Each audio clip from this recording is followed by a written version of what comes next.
মামা আমরা কোনো পরীক্ষায় পাশ করতে পারতাছি না, এটার কারণটা কি? আরে বেটা, আমরা পাস করবো কেমনে?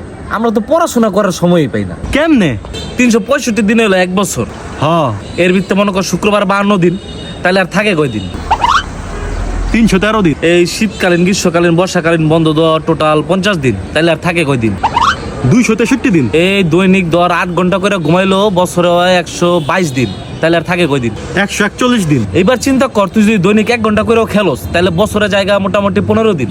বাকি থাকলো 126 দিন। দৈনিক যদি তুই 2 ঘন্টা করে খাওয়া দাওয়া গোসলের পিছনে খরচ করস, তাও জায়গা বছরে 30 দিন। তাহলে বাকি থাকলো 96 দিন। দৈনিক তো আমগো 1 ঘন্টা করে কথাবার্তার পিছনে খরচ হয়ে যায়। তার মানে আবার 15 দিন, তাইলে থাকে 81 দিন। এর ভিতরে আমরা পরীক্ষায় দিই 35 দিন, আর থাকে কয়দিন? 46 দিন।